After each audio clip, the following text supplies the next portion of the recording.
Intensity of electric field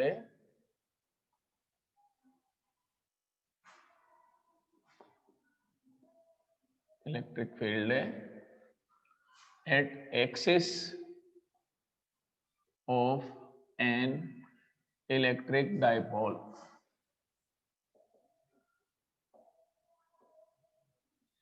देखो भाई, electric dipole में एक तो एक्सियल पॉइंट्स होते हैं और एक होता है इक्वेटर, है ना।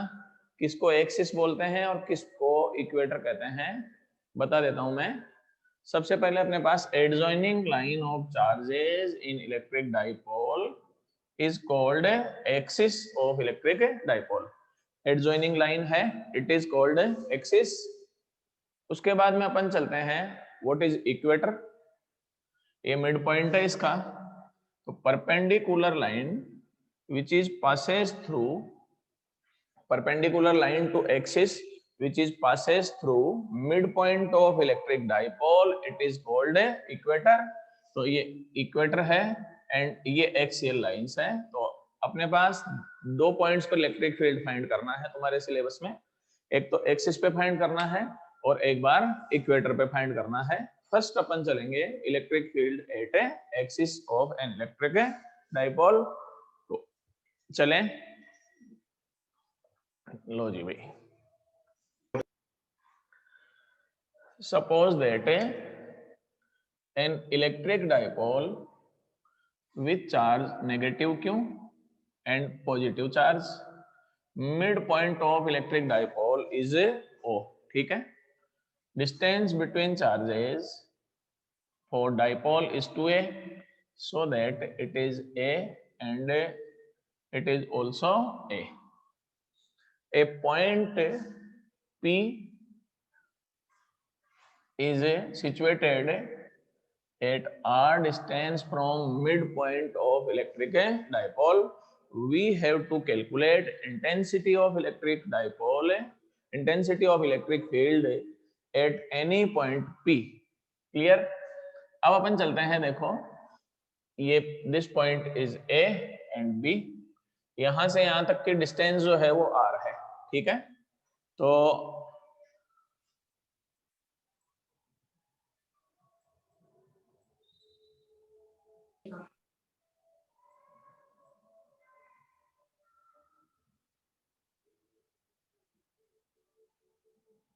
जस्ट ए सेकेंड भाई।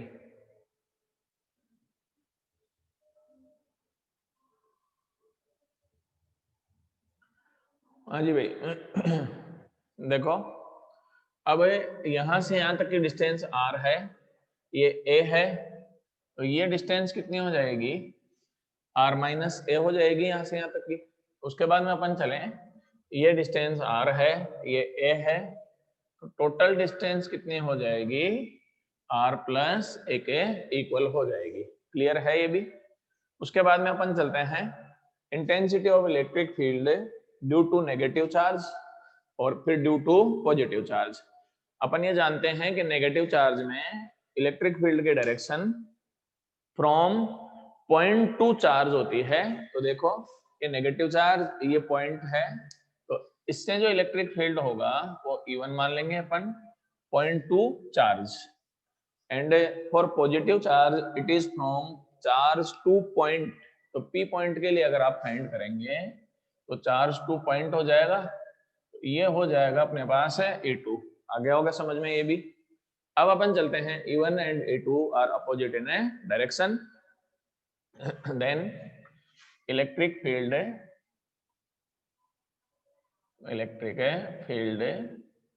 Due to charge negative Q, E1 is equal to KQ upon AP square and minus R cap. देखो भाई, सबसे पहले ये equation number first, intensity of electric field आप जानते हैं पॉइंट चार्ज में KQ अपॉन R स्क्वायर। ये चार्ज कहां पर है, माइनस Q यहाँ पर A पर है। फाइंड कहां पर करना है अपने को, P पर, तो AP का स्क्वायर हो गया। अब अपन चलें, माइनस R कैप क्यों आया, यहां से चलें, इलेक्ट्रिक फील्ड इंटेंसिटी इस साइड में है और डिस्टेंस इस साइड में मेजरमेंट हुआ है, तो अपोजिट डायरेक्शन टू डिस्टेंस हो रहा है कि नहीं हो रहा है displacement, so that negative sign आ गया। AP is equal to R plus A, then E1 is equal to KQ upon R plus A का होल स्क्वायर माइनस का R के। Equation number second clear. Next अपन चलते हैं electric field due to plus Q charge E2 is equal to KQ upon क्या आएगा BP का square, N क्या आएगा आर कैप हो जाएगा। यहाँ से देखो एक बार ये ठीक, इसमें पॉजिटिव इसलिए आया क्योंकि इसी डायरेक्शन में है E2 का वैल्यू। अब अपन आगे चलें, BP का वैल्यू रखें आप, then E2 is equal to KQ upon R minus A का whole square R cap. Equation number third, net electric field कितना होगा भाई, नेट इलेक्ट्रिक फील्ड देखो E is equal to magnitude of E2 minus magnitude of E1, magnitude of E2 minus magnitude of E1। समझ में आ गया होगा तुमको कैसे, E2 एंड E1 की डायरेक्शन अपोजिट है, अपोजिट डायरेक्शन है तो एक में से दूसरा सब्ट्रैक्ट करेंगे अपने पास, E2 माइनस E1 हो गया। Then by equation first and second we get E is equal to KQ, magnitude लेंगे तो यहाँ से ये आर कैप वगैरह हटा देना, माइनस भी पॉजिटिव कर देना, देन ये तो रहेगा R माइनस A का whole square minus KQ upon R plus A का whole square. E KQ common ले लें, एलसीएम भी ले लूं डायरेक्ट, R माइनस A का होल स्क्वायर, ये आ जाएगा R प्लस A का होल स्क्वायर। देखो भाई यहाँ तो आ जाएगा R प्लस A का होल स्क्वायर और यहाँ पर आ जाएगा R माइनस A का होल स्क्वायर। मेरे हिसाब से समझ में आ गया होगा, यहाँ तक कोई दिक्कत नहीं होनी चाहिए, ठीक है।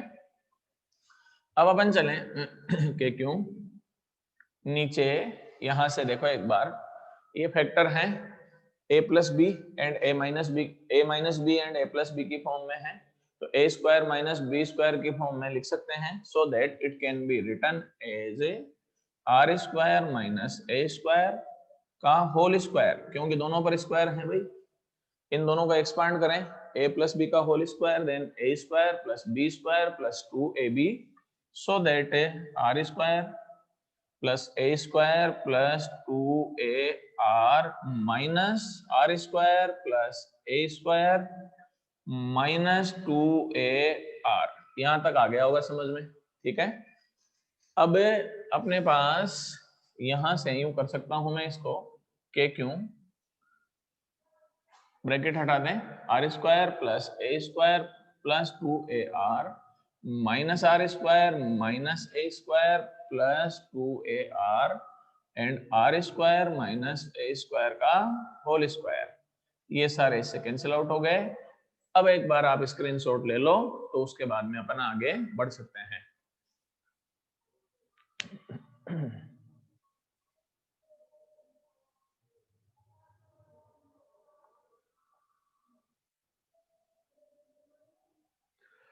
चलो भाई विवेक,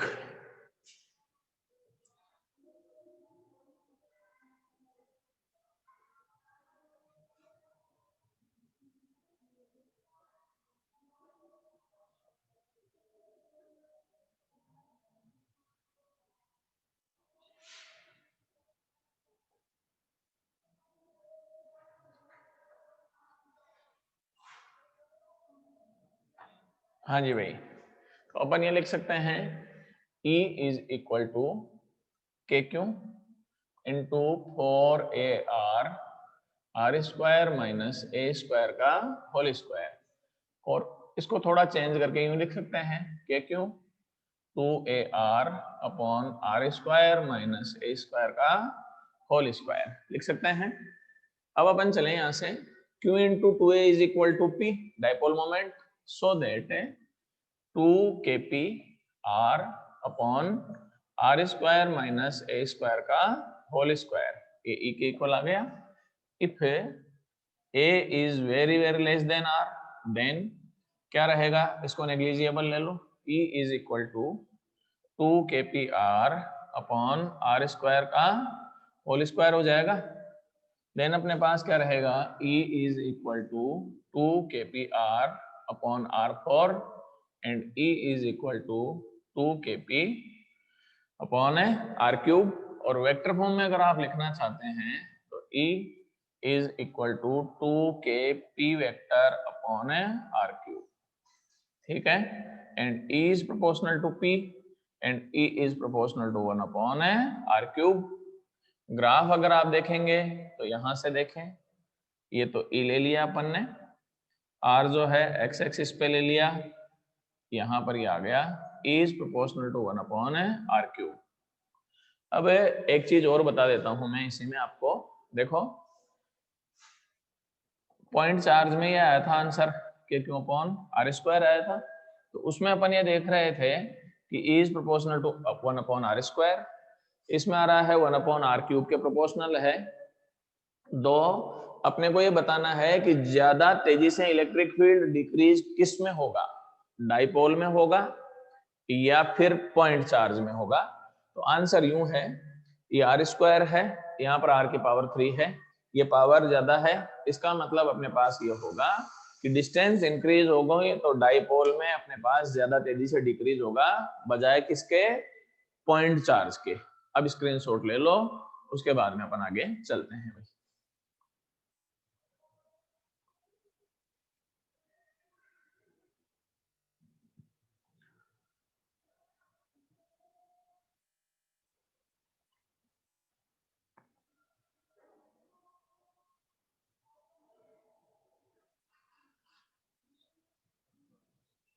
चलो जी भाई,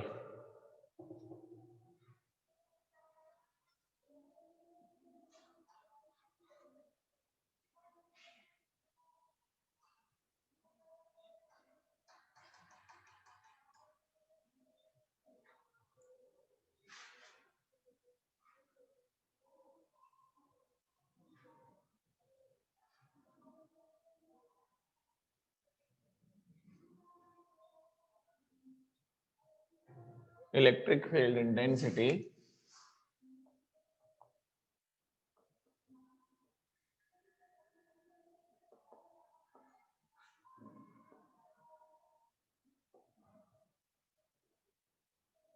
at equator of N electric dipole. देखो भाई, electric field intensity at equator of N electric dipole, ठीक है। अब अपने को इलेक्ट्रिक फील्ड इंटेंसिटी कहाँ कैलकुलेट करनी है, इक्वेटर पर कैलकुलेट करनी है। इक्वेटर जानते ही हो आप, तो सबसे पहले तो मैं डायग्राम बना देता हूँ। Suppose then an electric dipole with positive and negative charge, ये यहां से यहां तक बना दिया अपन ने। अब अपन चले मिड पॉइंट पे, ये आ गया O, तो ये डिस्टेंस A हो जाएगी, फिर ये डिस्टेंस यहां से A हो जाएगी, ये A हो जाएगा, ये B हो जाएगा। Distance of point from mid point is taken a small r।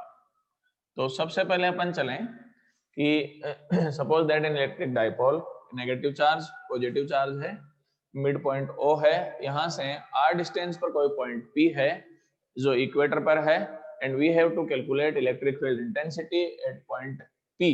Clear. अब सबसे पहले अपन चलते हैं, एक ट्रायंगल तो है AOP एंड सेकंड ट्रायंगल है BOP। यहां तक तो आ गया होगा समझ में। अब यहां से both triangles are congruent. Congruent कैसे है देखो एक बार, ये कॉमन लाइन हो गई भाई AO, ये A, तो दो साइड तो इक्वल कर दिए अपन ने। तीसरे में आ जाओ, ये एंगल राइट एंगल है, ये भी राइट एंगल है, तो ऐसे ऐसे अपने पास दोनों कॉन्ग्रेंट प्रूव हो गए। सो दैट अगर ये एंगल थीटा, देन ये एंगल भी कितना हो जाएगा, थीटा हो जाएगा। आ गया होगा समझ में। थीटा के अपोजिट साइड में परपेंडिकुलर हो जाएगा, ये बेस हो जाएगा, ये हाइपोटेनस हो जाएगा। तो हाइपोटेनस का वैल्यू कितना हो जाएगा बताओ, R square plus A square. आ गया होगा समझ में, बेस का स्क्वायर प्लस परपेंडिकुलर का स्क्वायर हो जाएगा। सेम ऐसा का ऐसा ही इसमें भी ले लें अपन, आर स्क्वायर प्लस क्या हो जाएगा ए स्क्वायर।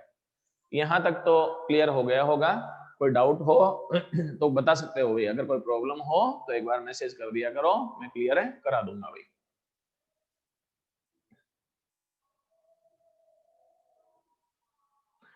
आगे चलें अपन, intensity electric field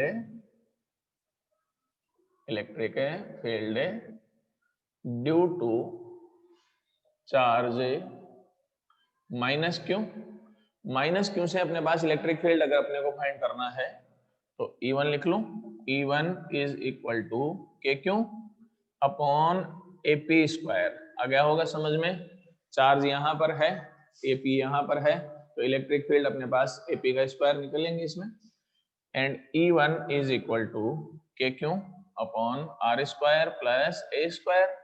equation number first हो गया। उसके बाद में अपन चलें electric field due to charge positive Q से कितना रहेगा बताओ, E2 is equal to K Q upon BP square भी वही सेम ही आएगा अपने पास, सेम ही आएगा, तो इसका वैल्यू कितना हो जाएगा, E2 is equal to K Q upon R square plus A square. Equation number second हो गया अपने पास। By equation first and second we get E1 is equal to E2 is equal to KQ upon R square plus A square. It is equation number third. देखो अब इनकी direction कैसे होगी, तो सबसे पहले अपन चलें, P पॉइंट है, ये नेगेटिव चार्ज है, नेगेटिव चार्ज के लिए इलेक्ट्रिक फील्ड की डायरेक्शन किधर होती है, फ्रॉम पॉइंट टू चार्ज, तो ये E1 हो जाएगा, एंड पॉजिटिव चार्ज के लिए फ्रॉम चार्ज टू पॉइंट, तो ये E2 हो गया। अब E2 एंड E1 जो है ना तो सेम डायरेक्शन में है ना अपोजिट डायरेक्शन में है, इट मीन्स अपने पास एड और सबट्रैक्ट दोनों ही नहीं होंगे, तो इनका रिजल्टेंट फाइंड करने के लिए कंपोनेंट मेथड यूज में लेंगे अपन। वेक्टर को कंपोनेंट में डिवाइड कर सकते हैं, कंपोनेंट में रिसोल्यूट कर सकते हैं। अब कंपोनेंट में रिसोल्यूट करने के लिए इस डायग्राम में थोड़ा सा कंस्ट्रक्शन कर रहा हूं भाई मैं, और कंस्ट्रक्शन क्या है एक बार देखो। एक तो ये लाइन ऊपर ले लेता हूं मैं, ऐसे ही ये लाइन इधर ले ली मैंने, और ये लाइन यहां पर बना दी, ठीक है। अब एक बार देखना, ये E2 वाली लाइन है, तो ये तो E2 ही हो जाएगी। आगे अपन चलें, अगर ये एंगल थीटा है तो ये एंगल भी थीटा हो जाएगा, अल्टरनेट एंगल हो गया अपने पास, कोई दिक्कत नहीं है। उसके बाद में अपन चले, ये एंगल थीटा, तो फिर ये एंगल भी थीटा हो जाएगा, ये एडजेसेंट एंगल हो गया अपने पास, ये भी क्लियर हो गया होगा। अब अपन चलें E1 के कंपोनेंट बनाएं, तो ये E1 है, ये एंगल है, जिस पर एंगल बनता है वो कोस में कंपोनेंट होगा, तो इसका कंपोनेंट हो गया E1 कोस थीटा हो गया। कोस कंपोनेंट के परपेंडिकुलर जो कंपोनेंट होगा वो क्या हो जाएगा, E1 साइन थीटा हो जाएगा, तो ये हो गया E1 साइन थीटा। ऐसे ही E2 का वहां कंपोनेंट, पहले तो यहां बनाओ E2 कोस थीटा, और यहां पर कंपोनेंट क्या आएगा, E2 साइन थीटा। तो अब दो तीन चीजें क्लियर है, देखो एक बार, ये वर्टिकल कंपोनेंट, ये भी vertical component, vertical components are equal in magnitude and opposite in direction, so that these components are cancel out to each other।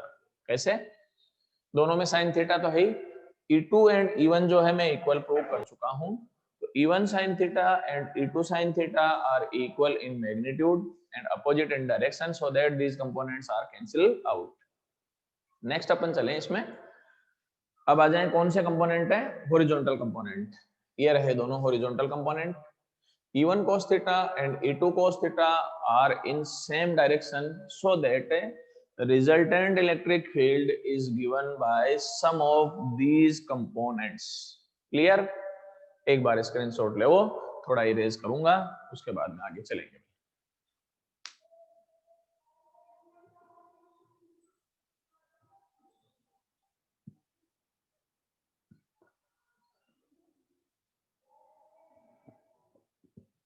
चलो जी भाई,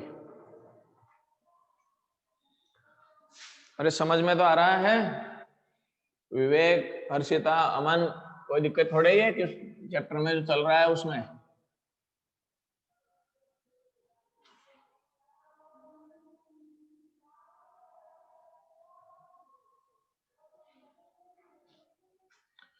चलो बढ़िया बात है, अगर समझ में आ रहा तो देखते हैं फिर आगे आगे।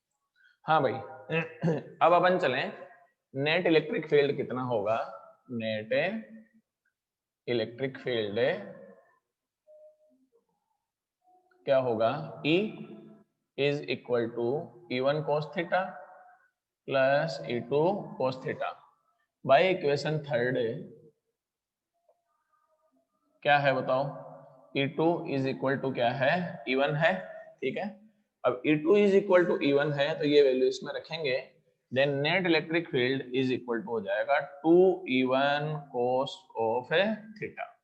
क्लियर? आगे अपन चलें इसमें, ये इक्वेशन नंबर हो गया अपने पास है fourth. By triangle AOP cos theta is equal to, cos theta is equal to आप निकाल लोगे B अपॉन H होगा, तो क्या होगा बताओ? B का वैल्यू A, H का वैल्यू रूट में R square plus A square, it is equation number fifth. cos theta का वैल्यू तो यहाँ इसमें यहाँ से प्लेस कर देंगे इसमें, और E1 और E2 का वैल्यू यहाँ से रख देंगे अपन। Then by equation third, fourth and fifth we get value रखे इनके अपन। तो जैसे ही वैल्यू रखोगे तो देखो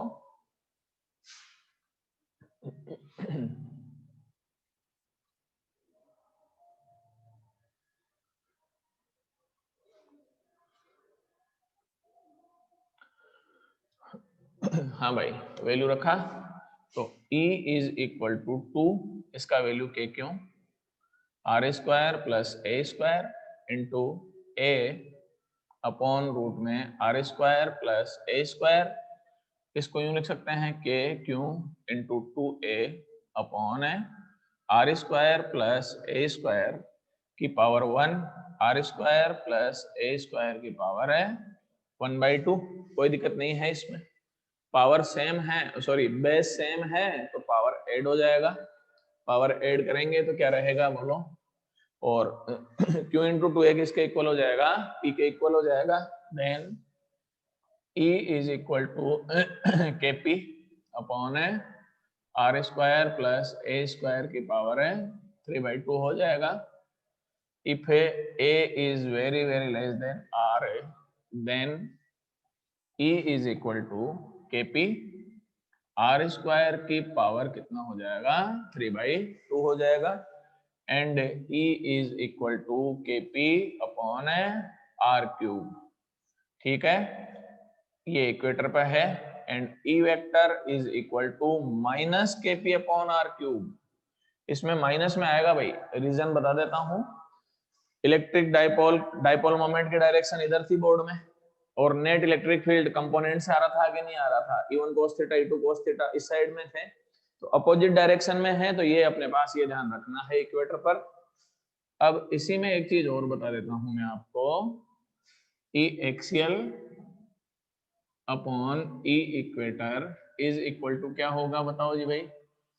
2 KP upon R cube upon KP upon R cube, and we get E axial upon E equator is equal to 2/1, so that ratio of electric field at equator and at axis and equator is a 2:1।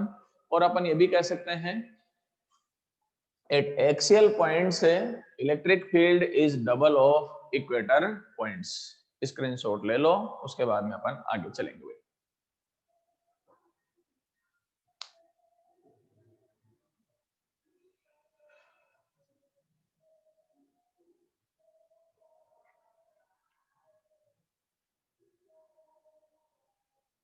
चलो जी भाई।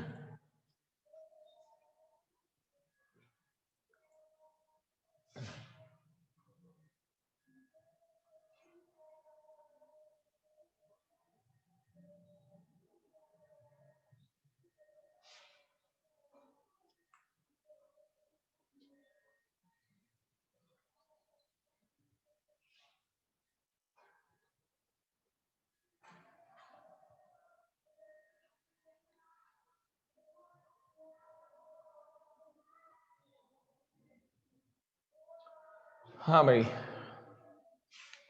Torque and force on electric dipole in uniform electric field.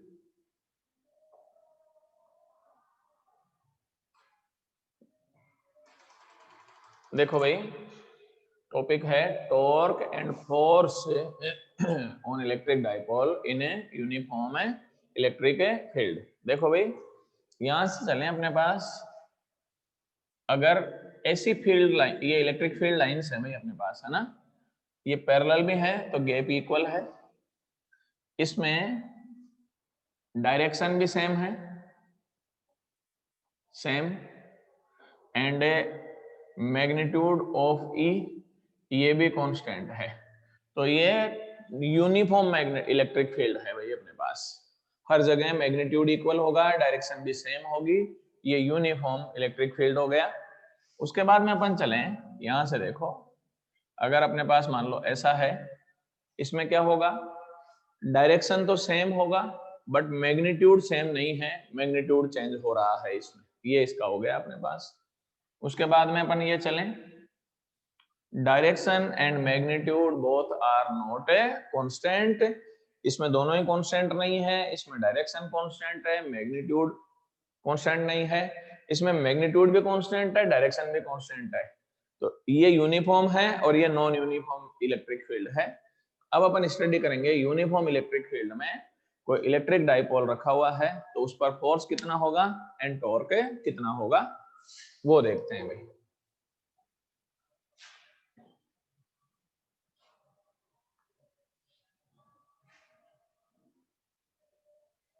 देखो, suppose that N electric dipole placed in a uniform electric field, ये electric dipole है, अभी समझ में आ जाता है डायग्राम। ये देखो, ये पॉजिटिव चार्ज, ये नेगेटिव चार्ज है, डायरेक्शन ऑफ इलेक्ट्रिक फील्ड इधर से इधर है अपने पास, कोई दिक्कत नहीं है समझने में। ये इलेक्ट्रिक डाइपोल जो है, ये इलेक्ट्रिक फील्ड से कितने एंगल पर रखा हुआ है, थीटा एंगल पर। कितने एंगल पर रखा हुआ है, ये थीटा एंगल पर है। ये ए हो जाएगा, ये बी हो जाएगा और ये क्या हो जाएगा, सी हो जाएगा। क्लियर है? आगे अपन चलें यहां से। अब सबसे पहले, due to electric field force is applied on positive charge then F equal to Q E, पढ़ा चुका हूं मैं, तो ये इस डायरेक्शन में हो जाएगा। नेगेटिव चार्ज है तो फोर्स कितना होगा, F equal to minus q e. माइनस का मीनिंग है कि फोर्स की डायरेक्शन इस समय opposite direction to electric field होगी, इसलिए ये लिखूंगा इसको माइनस क्यू ई। ये तो समझ में आ गया होगा, ठीक है। अब अपन चलते हैं, electric force on both charges are equal in magnitude but opposite in a direction, so that net force on electric dipole is zero। आया समझ में कैसे? Electric force on charges are equal in magnitude and opposite in direction, so that net electric force on electric dipole is a zero। so it is minus QE plus QE is equal to zero। तो F net तो किसके equal हो जाएगा, इसमें 0 के equal हो जाएगा। But line of action of force passes through different points. Line of action of force passes through different points so that torque is produced on electric dipole. अब ये लाइन ऑफ एक्शन वगैरह क्या है, देखो 10th का topic है भाई, sorry 11th का टॉपिक है। जैसे ये रोड है अपने पास, ठीक है ना, ये यहां से कील से सस्पेंडेड है। सपोज दैट ये 10 न्यूटन का फोर्स यहाँ अप्लाई किया और 10 न्यूटन का फोर्स यहाँ अप्लाई किया, ठीक है। इस समय इस रोड में कोई मोशन नहीं होगी, ना ट्रांसलेटरी होगी ना रोटेटरी होगी। Reason, forces are opposite in direction, same in magnitude, so that net force is equal to 0 and translatory motion is not a possible. अब अपन चलें कि यही अपने पास सेम ही चीज है, थोड़ा सा यहां से देख लो, यही रोड है, यहां से सस्पेंड है, ये 10 न्यूटन है और ये 10 न्यूटन है। अब एक बार देखो, इसमें ट्रांसलेटरी मोशन तो नहीं होगी बट रोटेटरी होगी कि नहीं होगी, रोटेशन होगा अपने पास।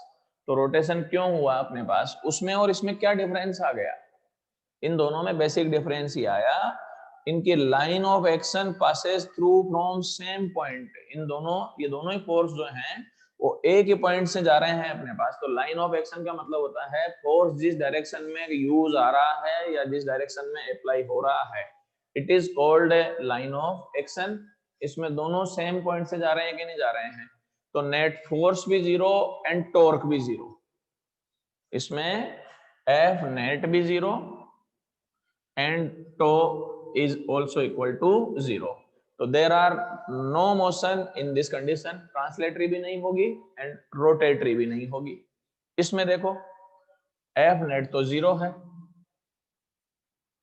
बट एफ नेट 0 होगा तो भी टॉर्क प्रोड्यूस हो जाएगा। टॉर्क क्यों प्रोड्यूस होगा, इस फोर्स की लाइन ऑफ एक्शन इस पॉइंट से जा रही है, इस फोर्स की लाइन ऑफ एक्शन यहां से जा रही है अपने पास, तो डिफरेंट पॉइंट से पासेस थ्रू होगी, तो इसको बोलता है कपल। ये जो है 11th में आता है कि forces are equal in magnitude, opposite in direction, and forces and line of action of forces passes through different points, then couple is produced or torque is produced. Clear? तो इसमें torque produce होगा, तो same to same वैसी की वैसी ही position इसमें हो रही है। देखो F equal to minus q e, उसमें क्या हो रहा है F equal to plus q e. तो इसकी लाइन ऑफ एक्शन यहां से जा रही है, इसकी लाइन ऑफ एक्शन यहां से जा रही है, डिफरेंट पॉइंट से जा रही है, टॉर्क प्रोड्यूस होगा। टॉर्क प्रोड्यूस होगा तो टॉर्क का बेसिक फॉर्मूला क्या है, what is basic formula of torque, ये है force into perpendicular distance between forces, force into perpendicular distance between forces. तो सबसे पहले अपन चलें,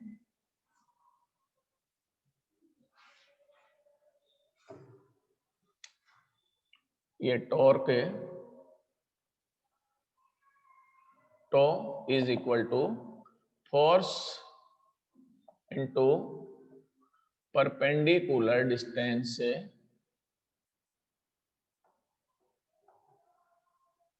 बिटवीन फोर्सेस। देखो भाई, तो सबसे पहले तो चलें, तो फोर्स तो हो गया F, perpendicular distance between forces क्या होगी ये बताओ। देखो ये लाइन इधर है इसकी, ये इसकी इधर है, तो इन दोनों के बिटवीन परपेंडिकुलर डिस्टेंस क्या होगी, कौन बता सकता है तुम में से, what is perpendicular distance between F and this, क्या होगी? है कोई लड़का बताने के लिए तैयार? नीतू,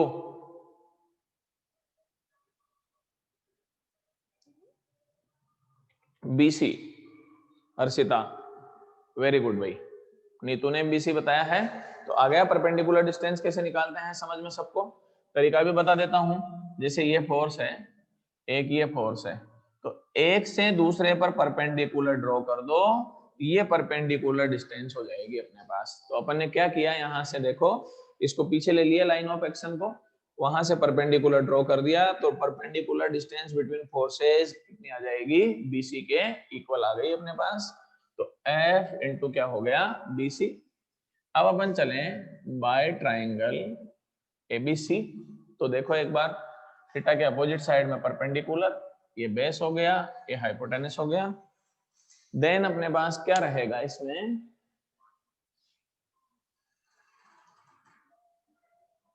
चलो जी भाई, sine theta is equal to BC upon AC, BC upon AC। आ गया होगा समझ में ये भी। अब अपन चलें तो sine theta is equal to BC upon क्या हो जाएगा 2A, and BC is equal to 2A sine of theta. ये वैल्यू यहाँ पुट करें अपन इसमें। देन जब आप ये वैल्यू इसमें पुट करोगे तो अपने को जो इसका आंसर मिलेगा वो देखो एक बार।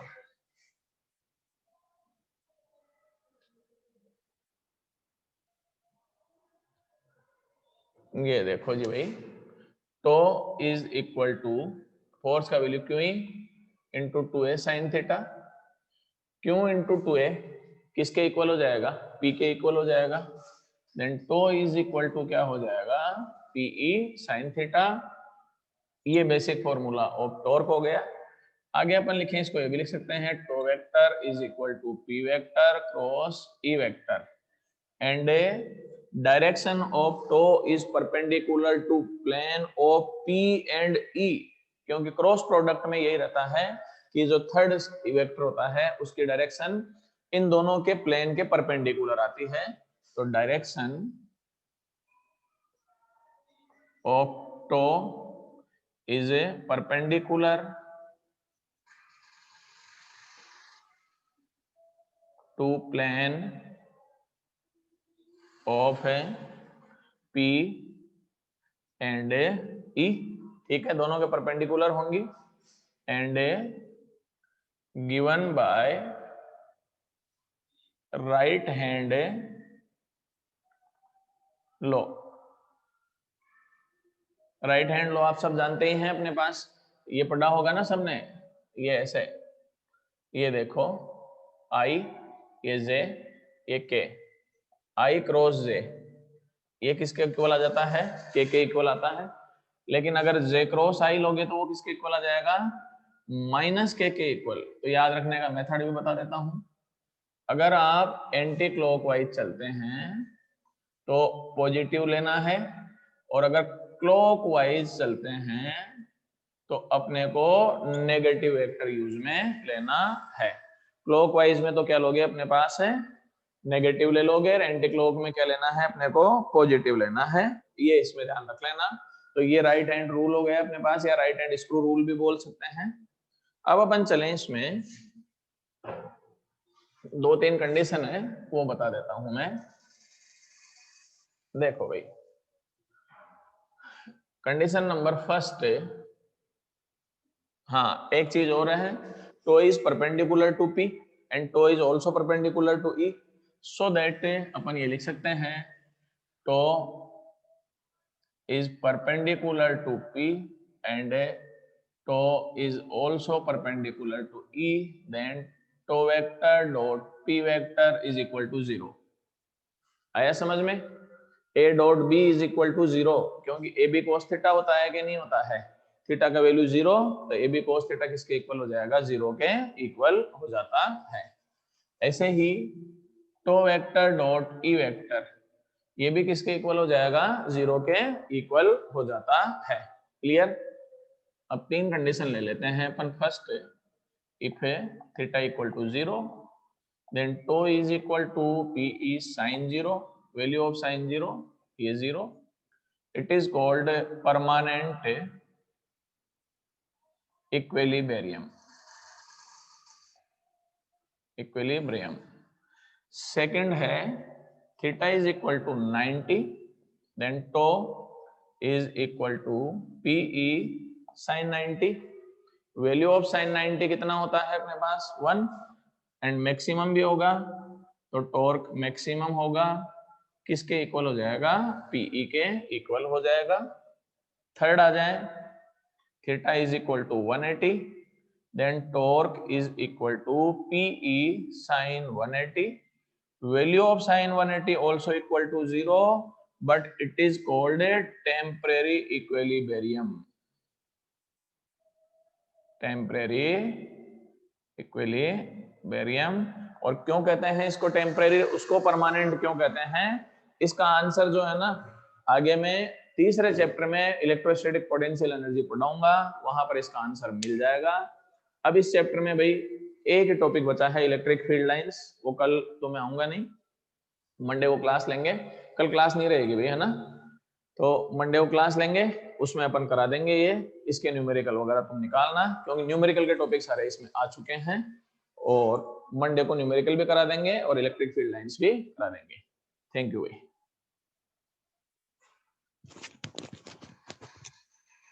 स्क्रीनशॉट ले लो रे भाई।